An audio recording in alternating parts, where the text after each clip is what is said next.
is where I work now, which is basically video over IP networks.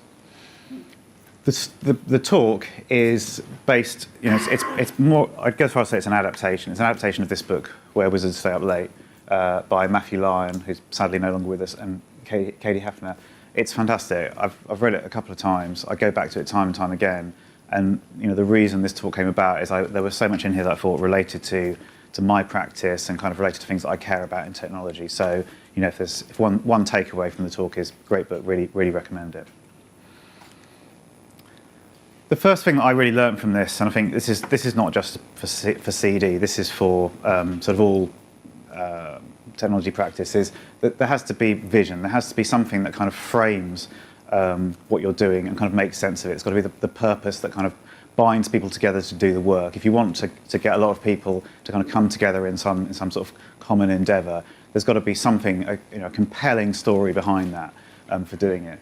In the case of the ARPANET, where this comes about is so you've got the US Department of Defense Advanced Research Projects Agency, and this guy Jack Rubina, who's the first scientist to run the agency, and he's in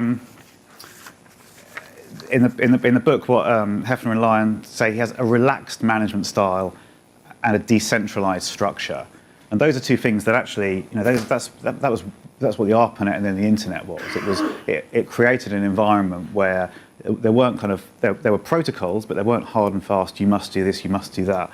But because there was a vision that people were working towards, you could relax management because everyone was working towards the same goal. Everyone knew what they wanted to do.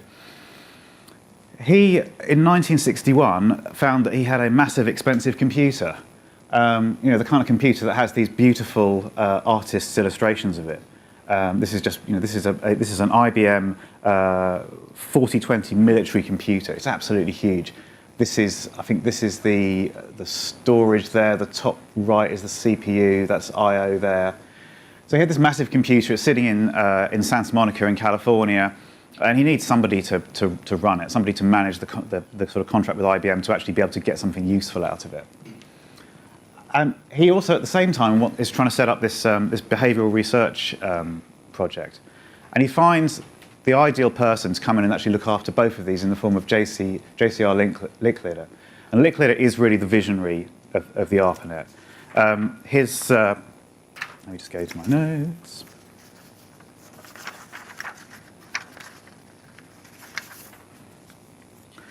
Because he was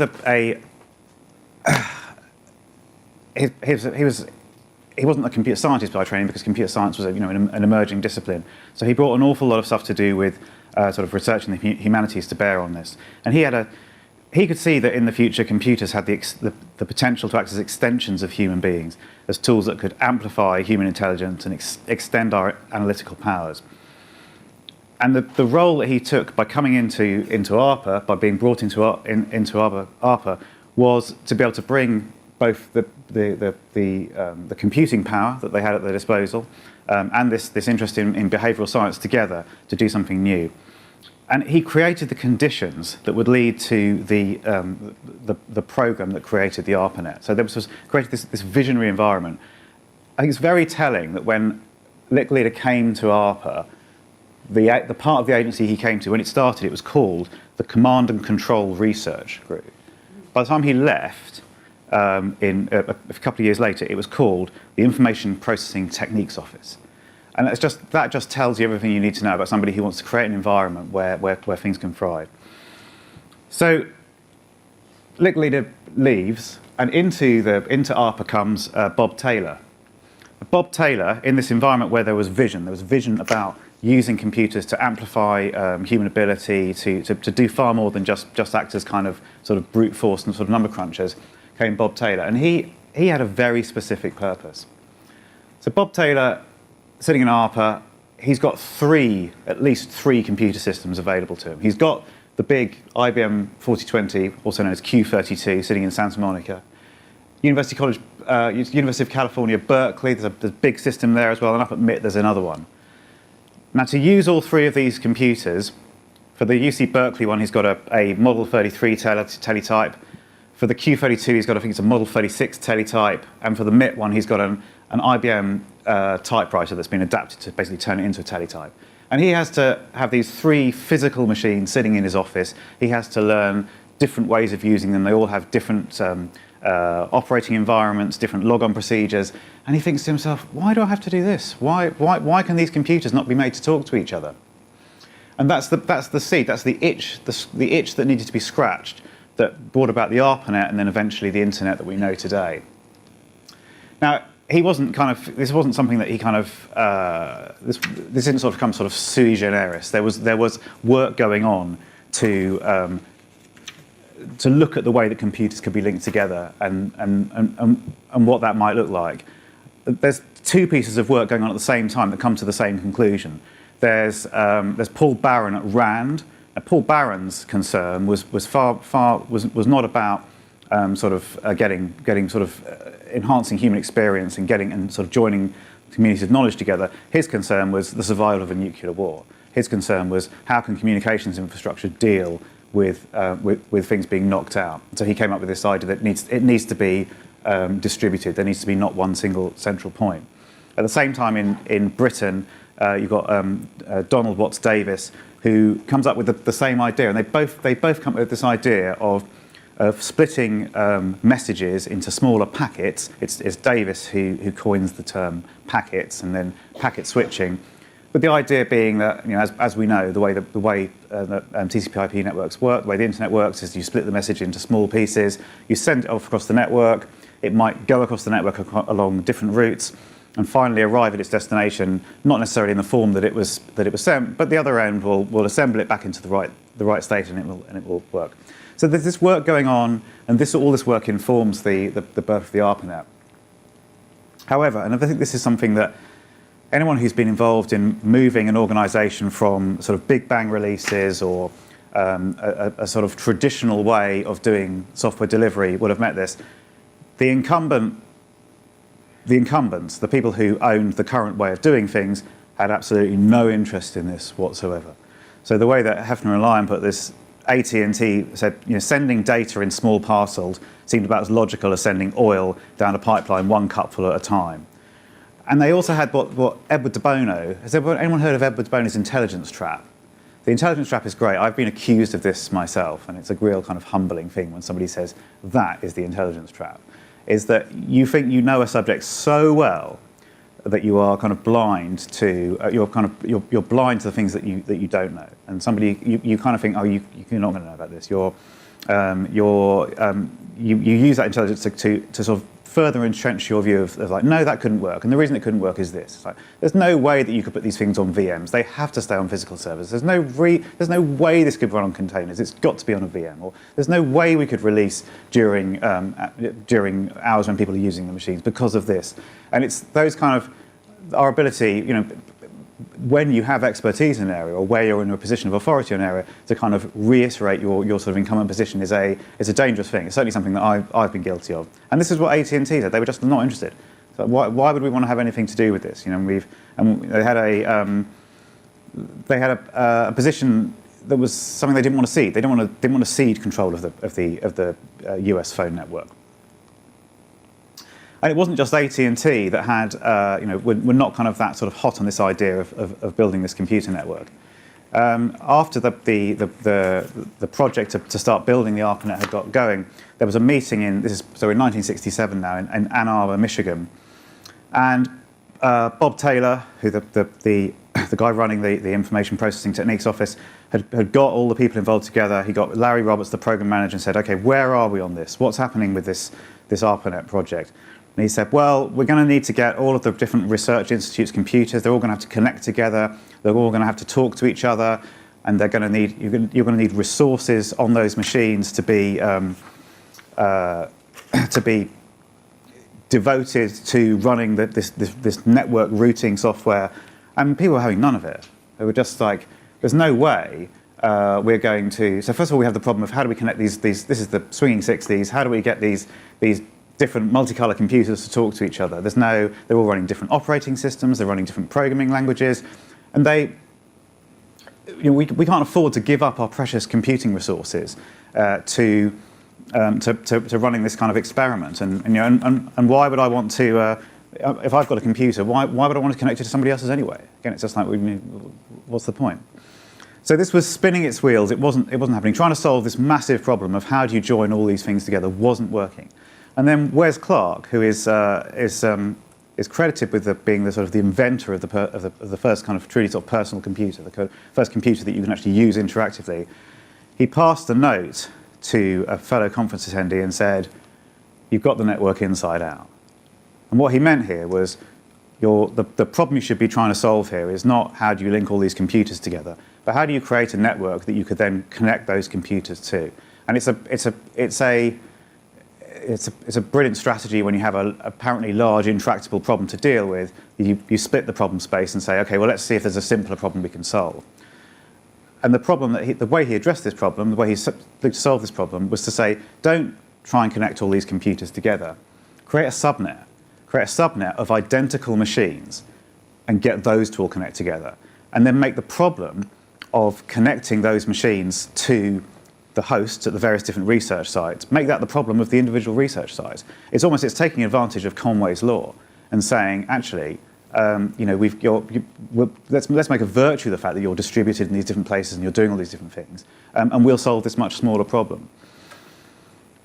So these are the IMPs. These are interface message processors. So this was what the ARPANET was. And if you look up Len Kleinrock on YouTube, you can see some fantastic videos with him talking about these and their first deployments.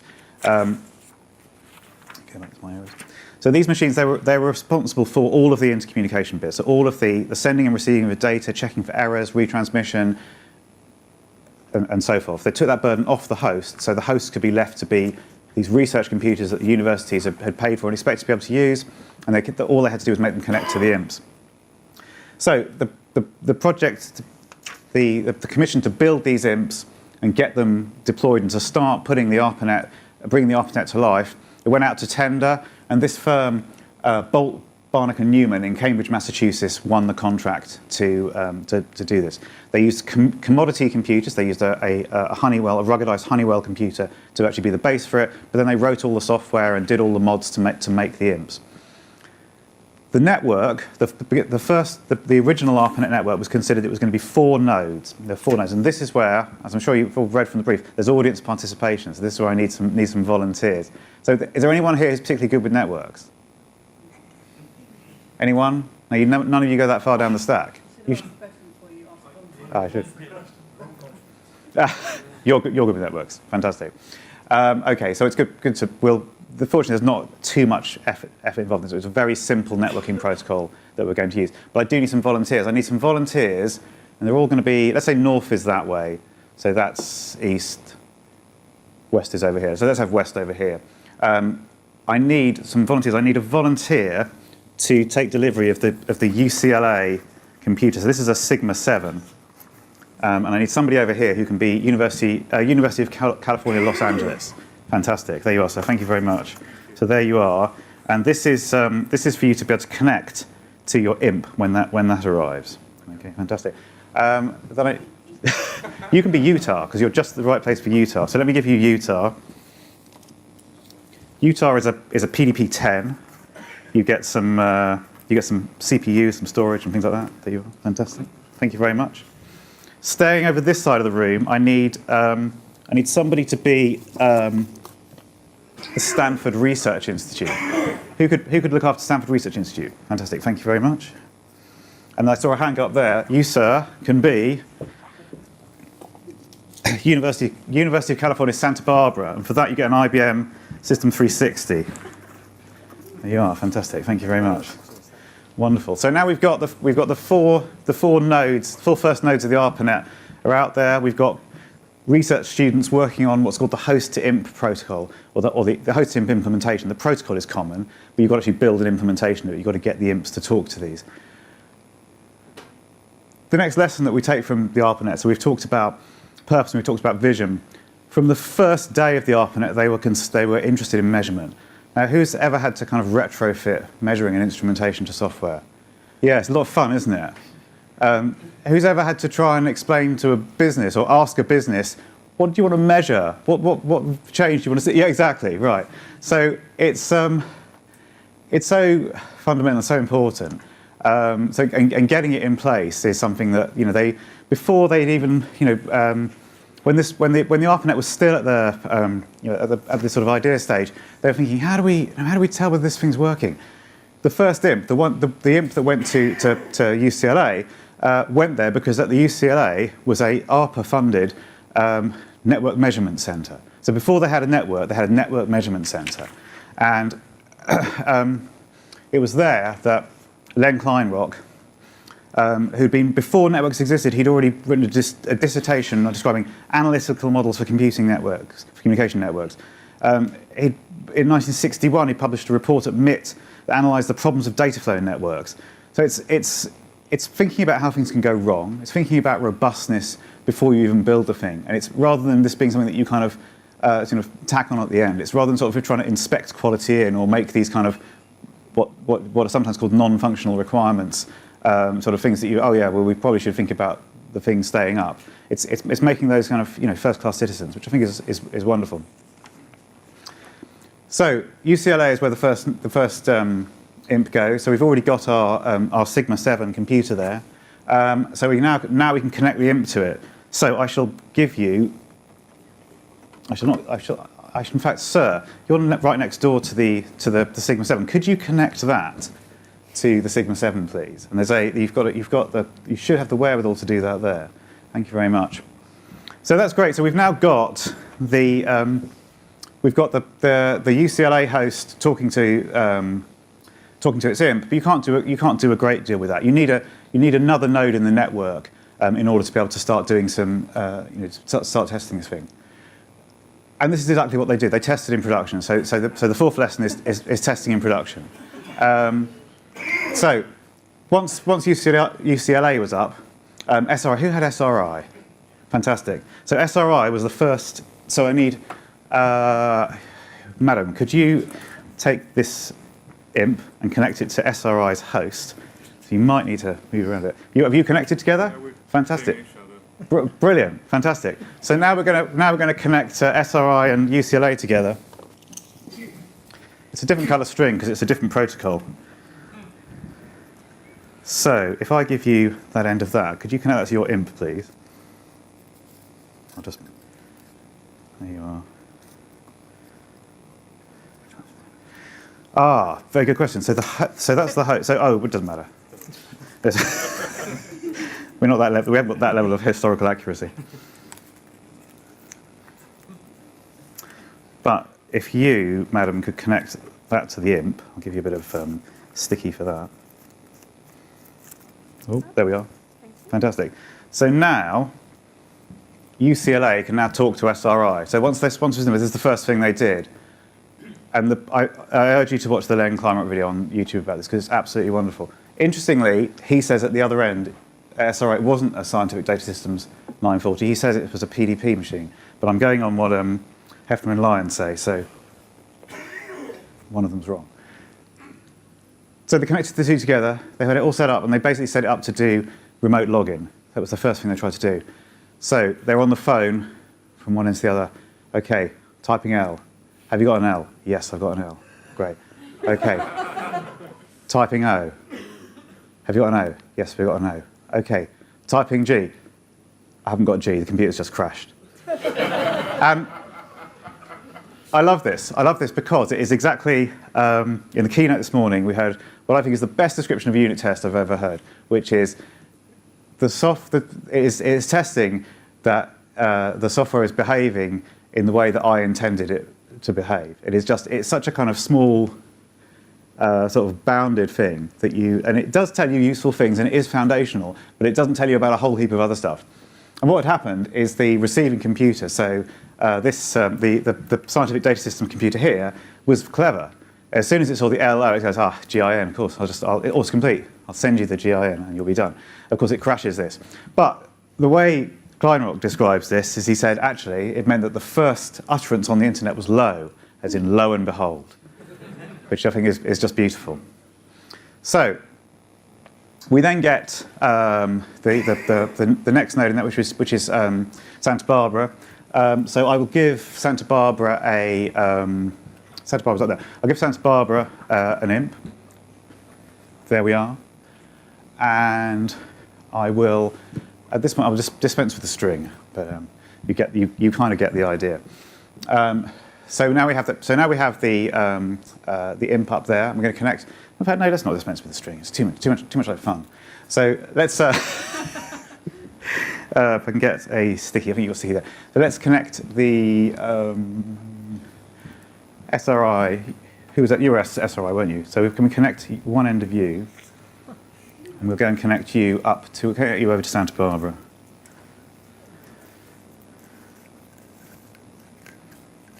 Gosh, this is exactly what it was like in the 1960s.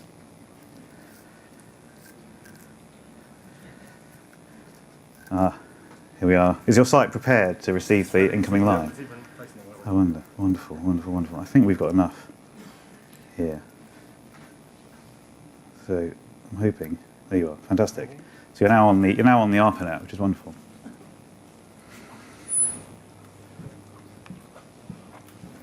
So we have these 3 nodes. The addition of the Santa Barbara node is interesting for different reasons. So you remember back at the Ann Arbor conversation where the various hosts said, "Oh no, you can't run this telecommunications software on our host. These are research machines. They're busy doing important research, and why should we be wasting our time plugging these things together?" Being the opposite of that is, here's a computer. So the ARPA gave these sites these computers, and so Roland Bryan, who was a researcher at Santa Barbara, said, "We merrily thought of the imp as ours to play with. We were testing it out, turning it on and off, resetting it, reloading it, and trying again." So immediately you have this kind of this thing in the outside world, this thing way beyond the unit tests that you couldn't possibly imagine being there. But you've also got people doing distributed testing for you. You've got people who are, the vision is compelling enough, the purpose is solid enough for people to think, yeah, I actually want to spend my time getting involved in this and being a part of this. The next computer to come on is Utah, which is down here. So let's run Utah down to you, which comes from SRI. SRI has got the most nodes going into it. So we're going to go into the SRI. Oh, no, you're the SRI imp, are you? So just here's some more paper and a cable. We plug you into the SRI imp. And then we'll run you down to Utah. So as you see, the first 3 were all in California. Gosh. This data-bearing string is wonderful. What do you think? What speeds do you think we could get on this string? There you are. I haven't given you an imp. Oh, no, you need an imp. So you can't connect. You need to connect to the imp. There we are. Thank you. Now there were 4 nodes in the network. This is where they could really start. Testing. Sorry, I'm getting ahead of myself. This is where the fun really began. There were now enough nodes. It was complex enough to start testing failure scenarios in anger. There's Bob Kahn, who was an electrical engineer at ARPA. As soon as this idea of the network was suggested, and the idea of the packets being sent out and being reassembled, he said, "This is not going to work, because what will happen is when if you get a kind of an overflow of traffic at the far end, if there's too much stuff there, the whole thing will just grind to a halt."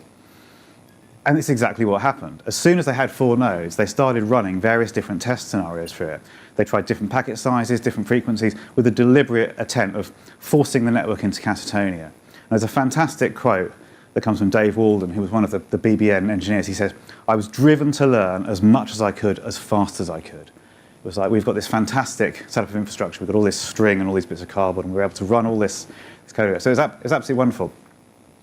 So that's great. So you've now got a network. You've proved that packet switching works. Proved that AT&T were wrong. It works. It's the future. There's a scale problem, but that doesn't matter at the moment because we're only doing kind of glorified telnet.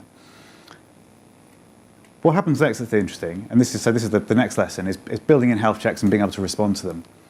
Is that we go right over to the other coast. So we've got the East Coast over here. I see you need somebody to fantastic.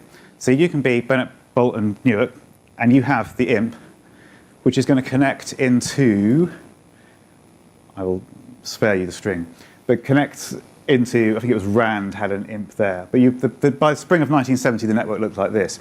And the amazing thing was that for the first time, in fact, where is the string? Ah, marvellous. I thought something dropped on the floor. I'll do this because it gives you a chance to read that. I know it's against the law normally to put lots of text on slides, but I love this because it's a historical document. It's from the ARPANET completion report. And it essentially says that before computer networks, can I just get a... So I'm going to, for no historical accuracy, but in the interest of time, I'm just going to plug BBN straight into Utah. So we'll go all the way. This was a line, a communications line going all across the country. They were now able to, and before this, when they just had the 4 nodes, they were getting on planes with rolls of paper tape and going and putting them on the sites. Now they were able to do it all remotely, and it was amazing. They could completely, they had health checks built into the system. They could respond to those health checks, and they could iterate the software. They could deliver. They could continuously update. They had a kind of continuous delivery that was. Oh look, we're going to run out of string. There you are. Fantastic. Let me plug you into there, and then you are node 5 on the ARPANET. You're not. You're going to have to just imagine that you've got a computer there. So that was amazing. So you've still got this problem with scale. It's still you can only run sort of light traffic over the network. But so the network grows. So as the network grows, this is going to become a problem. If I just go to my next one. Here we are. Yes. So just to simulate the rest of the network. So we're going to take us up as far as September 1971. So I need some. I'm going to just give out now. It's a bit like in opera when she goes, "I've got one for you and one for you." So I have somebody would like an imp. There we are. Fantastic. These are even better than imps. These are terminal interface message processors. I shall come and review. Oh, 10 minutes. Perfect. We're doing well. This is essentially allows you to. Would you like one, sir? You get to keep these afterwards, by the way, I should say. Anyone else like a tip or an imp? Would you like a tip or an imp, sir? There you are. Perfect. Oh, there you are. Thank you. Would you like one, sir? Fantastic. So I have more nodes for the network to give out. Who would like to join the ARPANET? Fantastic. Did anyone else here want one? Oh yeah, there you are. The last 2. Okay. Now, fortunately, I've got some more string, so we can join them all together. And no, I'm not going to do that. And I'm not going to do that because it illustrates a very important point. One last one. Who would like the last imp? There you are. Fantastic. I'm not going to do that because it's not going to work. It's not going to work at scale. We're going to run out of time. We're going to have string everywhere. It's simply not going to work. Which is exactly what was the case with the routing algorithms of the ARPANET. They didn't work at scale, but it didn't matter. It didn't matter because as the network grew, because they could iterate and because they could push out these software changes, as they learned more from the feedback mechanisms, the feedback loops being built into the network, they could evolve the software. So over 2 years, through several software releases over 2 years. So when you hear, so in the keynote this morning we heard about annual releases. This is something that we essentially forgot how to do small incremental deliveries of software. We knew about it in the 1960s, and we managed to forget about it. We probably forgot about it when we started distributing software on CDs and floppy disks. But in 2 years, the routing algorithm was completely rewritten. So you got to a point where you've got a network that can support all of this, and it can do it because the feedback mechanisms are there. The health checks are there, so you can respond and you can adjust the software, and the delivery mechanism is there in order for you to be able to push the new software out into the wild. So essentially, this is what strikes me as being refactoring for resilience. So you're building something that's good enough, you're learning from that, and then you're going back and you're saying, okay, right. So what did we miss? How can we make it so it exhibits exactly the same behaviour, it supports the same protocols, but it does it in a more robust way? And it made me think of Guy Kawasaki. Who's heard of Guy Kawasaki? I love Guy Kawasaki. I come back to him again and again and again. And his 10 points of innovation, there's a link to it at the top there.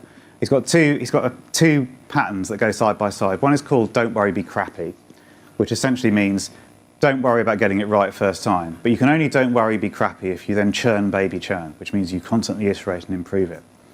And he then goes on to say that if you do that, and if you do something that's truly innovative, people will find uses for it that you never imagined. And this is exactly what happened with the ARPANET. And it happened because the people, the community that created and maintained and extended the ARPANET embraced exaption, or I can never know how to pronounce this. I learned this from who had it? Exaptation, perfect. Well, I learned this from Dave Snowden in one of his talks. But it's the idea that people find uses for things that you've created that you would never have thought of. Jenkins is a great one for me for this. The number of things that Jenkins gets turned to doing. It's like, apparently Jenkins can now kind of make coffee or whatever. But it's something that you think, oh, I didn't expect it, I didn't mean for it to do that, but now it's doing this instead. And this was the case of email. So email was never something that was imagined, never something that was envisaged. But by, I think it's 1973, 3/4 of the traffic on the network is email. And email is just a hack on top of FTP. There was no protocol for it originally, but it was what everyone was using. And it was this fantastic community of people debating and discussing all sorts of different things. So in conclusion, sort of going backwards, the exaptation that led to the widespread use of the ARPANET for an actual, in terms of actual functionality, not what was imagined, actually delivered on the purpose and the vision of LickLeader and what was originally designed for it. It meant that the computers were being used to amplify human ability. Communication between people in the scientific community was happening in a way that it wasn't before. That was because as the network grew, it had been refactored, it had been re-implemented to make it more resilient. It could do that because the health checks in place and the delivery mechanism was in place to allow the BBN, the people who built the network, to be able to respond to those health checks and to build that resilience into it. And they knew what needed to be done. They knew what didn't work and how to fix it because of the testing in production. They could test in production because they'd made measurement a first-class citizen. It was there from day one. And the whole thing kicked off because of Bob Taylor's scratching his itch of how do I I've got these 3 different computer systems that I need to get to, and they're all completely separate. But the actual permission to then go and scratching that itch into the creation of the ARPANET, and so the internet was possible because of the vision of LickLeader, the vision of people like Paul Barron and Watt Davis that started the thing in the first place. And I think these are all things that apply to modern technology practice. And I've been happy to share them with you today. So thank you very much. And if we've got time for questions, I will take questions.